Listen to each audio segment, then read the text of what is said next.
The media landscape has been changing dramatically for the past several years. The year 2020 started off with an interesting story headlined "Change or Die." It asserted that about 50% of M&E executives said their company cannot rely on traditional business models to survive the shifting landscapes. This was according to a survey by consulting and professional services firm Ernst & Young. In that article, 62% believed that availability of data is an opportunity for change. 41% cited business model changes, and 39% identified operational delivery and execution as their top transformation priorities. Clearly a nod to the diversity of workflows and operational platforms that are focused on delivering media content and advertising. 34% surveyed indicated that their company will no longer exist in 5 years unless their business undergoes reinvention. Think of that. 1/3 of the media companies in existence today may no longer be with us. 28% said they don't know what steps to prioritize in pursuing such a strategy. More than a quarter don't even know how to get started on this transformational journey. 20% cited current corporate strategy and their CEO's vision as a leading driver of innovation. Or about 1 in 5 actually think that their leadership teams may have some ideas on how to get there. These are frightening statistics. This is causing pressure on the current way of doing media. We all know it has to change. We all know we cannot keep doing more in the same way. But what are the forces shaping our industry? And most importantly, what can we do about them? We believe they fall into 3 categories. First, quite obviously, is technology. Second, importantly, are the social factors that amplify these technological impacts. And finally, the economics of this interplay, which drives the pressures on the media business. We're going to explore each of these and provide some insights into the necessity for change. There is no question that the ubiquity of IP delivery has had an important impact on delivery of content. It has become the standard mechanism by which content is delivered to consumers.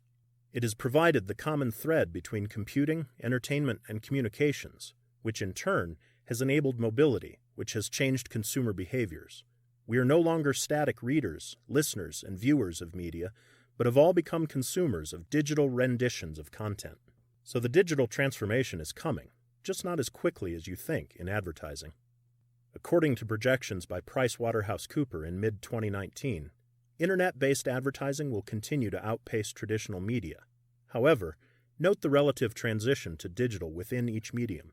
For example, only about 8% of the projected $72 billion U.S. television advertising market will transition to digital, leaving the other 92% of the advertising dollars locked up in traditional distribution. So lesson number 1, embrace and prepare for the digital change because it is happening. Enhance your technological capability and learn to unite the capabilities of delivery across all devices and measure consumer demand. But recognize that this is a transition that will take time, so don't count on digital technology as your savior. Because technology advances have returned control of media back to the consumer, putting the focus on content, the consumer travels from platform to platform at will, following their interest. With over 200 service offerings available on a multitude of devices, consumers who were once bound to scheduled programming are now fragmented across a diversity of devices and media offerings. Smaller audiences on average, but larger in aggregate, all spread out over an ever-growing landscape of media platforms. They have fragmented, and the fragmentation is accelerating. To maintain audience values, media organizations have 2 prime strategies. 1, aggregate the platforms and their audiences. Or 2, make each eyeball more valuable by being able to target them with pinpoint accuracy. But insensitive and simplistic targeting has led to brand trust issues and subsequently to privacy concerns. After all, is it the content and the platform that is the product, or is it the consumer's personal information?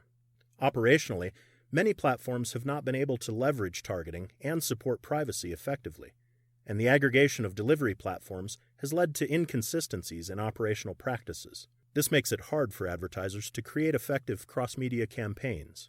It is even harder for owners of the platform to deliver those cross-media campaigns due to platform delivery silos within their portfolio of media capabilities.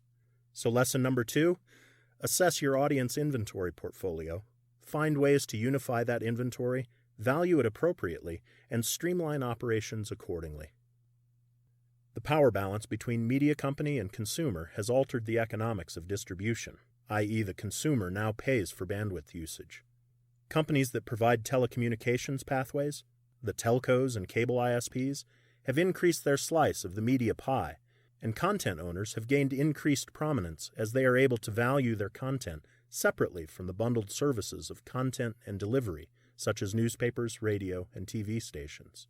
This unbundling has shifted economic values across the media supply chain in the eyes of the consumer and has impacted the bottom lines of many media organizations. Inevitably, this means that an advertiser, seeking those fragmented audiences across a diversity of content platforms, needs to pay close attention to the value they are getting from each eyeball, understanding whether the value derives from its uniqueness or from its volume. The advertiser needs to also understand whether the platform is a suitable environment for its brand, and so business-to-business trust becomes increasingly important. The advertiser ultimately wants to get what was contracted for, when it was contracted, and for the price it was contracted. This has serious operational impact for the owner of the inventory, i.e. the access to those eyeballs. Aggregation of diverse operating platforms comes at a cost. How does inventory allocation across those platforms make economic sense? Many people struggle so much with simply scheduling advertising contracts on one medium that they have organizational experts to do it for them. But how many organizations can not only aggregate their advertising inventory and allocate it on a sensible economic basis, but then also steward the contracts across media delivery platforms in an orchestrated way to optimize their economic outcomes? And when crises happen, such as global economic meltdowns, disasters, etc., how does an organization cope with the voluminous changes that occur as a result? Lesson 3. Ensure that your organization can cope with changes in advertising diversity and volumes and can optimize outcomes across your entire portfolio. As the tsunami of changes weathers down upon our industry, you can see that change is not just an excuse to compile some business continuity plan, but it should be the way your business is constructed to operate at all times. Any business that is not capable of withstanding change is not capable of surviving, let alone thriving. If you optimize your business to maximize revenues at all times, then you have a business that is resilient to adversity. And in the evolving media landscape, that means you need to be a cross-media enterprise. So back to our lessons. Strengthen your technological capability and learn to unite the capabilities of delivery across all devices and measure consumer demand. It's about data. Assess your audience inventory portfolio, find ways to unify that inventory, value it appropriately, and streamline operations accordingly. AI to scale. Ensure that your organization can cope with changes in advertising diversity and volumes and can optimize outcomes across your entire portfolio. Streamlined workflows. All three of these objectives can be met with systems that effectively manage data, AI, and workflows. That's exactly how Decentrix designed Buy Analytics. Why Decentrix? Consider this. Your most important assets are your inventory and your audiences. Because they should be monetized across all your delivery platforms through effective customer campaigns, they need to be optimized across your entire enterprise. Our comprehensive experience has shown us that if you do these three things well, you will maximize your revenue, and you will make your business able to handle the uncertainties facing our industry.